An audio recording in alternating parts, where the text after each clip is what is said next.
Ever felt utterly confused by an avoidant's hot and cold behavior? What if I told you those mind games aren't always what they seem, especially when they're truly invested?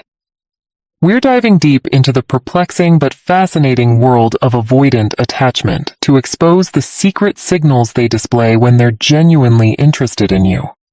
Get ready to rethink everything you thought you knew about their communication.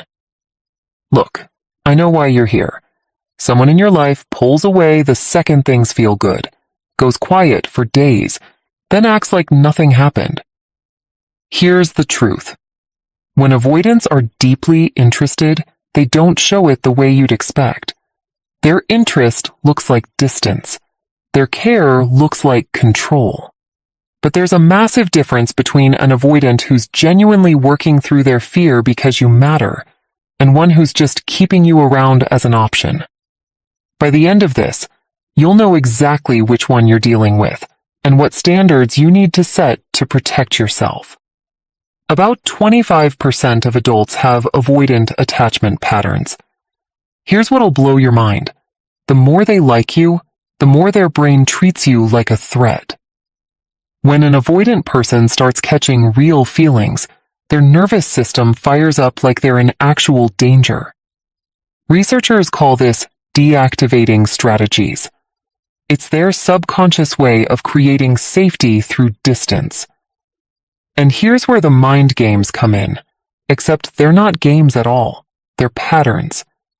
We're not learning this so you can chase better or decode them harder. We're learning this so you can set boundaries and recognize when someone is trying versus when someone is using their attachment style as an excuse to treat you poorly. The subtle patterns that look like games. Number 1. The phantom X mention. Things are going great, you're getting closer, and suddenly they bring up an X, not in a nostalgic way, but just enough to create distance. Oh, my ex used to say that too. If you calmly set a boundary like, hey, I'd prefer if we kept our time about us, an avoidant who's actively working on themselves will respect that. They might feel awkward, but they'll adjust. But if they double down, keep bringing up exes, or get defensive, that's not attachment style. That's disrespect. And that's your sign to walk. Number 2. The strategic slow fade. Everything's amazing. You're texting every day, and then suddenly they start spacing out. Replies take longer. Plans become less frequent. But here's the thing. If they're genuinely interested, they won't disappear completely. An avoidant who's working on themselves will pull back, feel the discomfort, but then lean back in. Distance, then reconnection. And when they come back, they'll acknowledge it with action. They'll initiate plans. They'll be present. But if someone goes cold and only comes back when you chase them, if they need you to do all the work every single time, that's someone who likes attention more than they like you. Has anyone ever told you their attachment style, like it's a free pass to hurt you? Drop a comment below about the wildest excuse someone's given you for their behavior. Number 3. The intimacy interruption.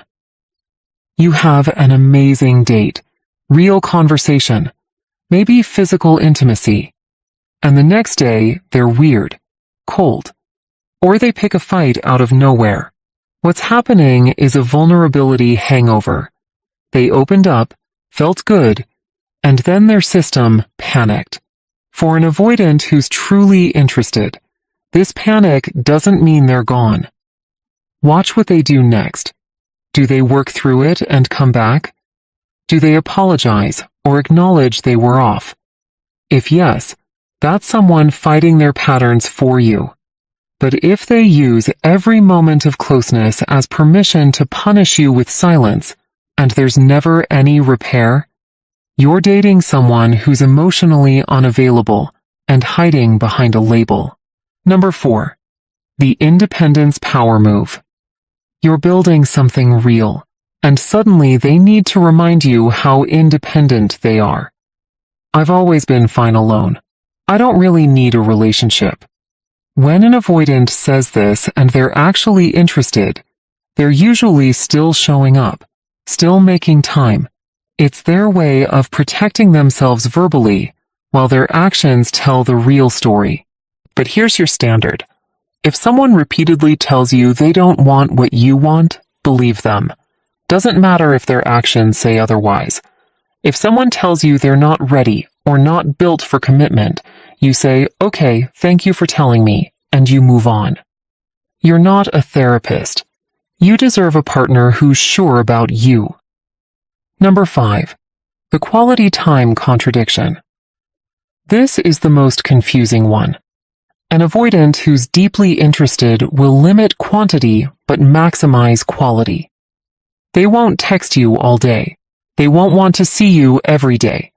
But when they're with you, they're actually present, engaged, affectionate.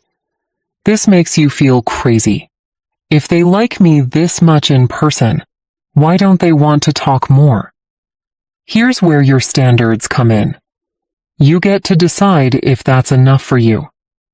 An avoidant who's doing the work will hear that and try to meet you somewhere in the middle.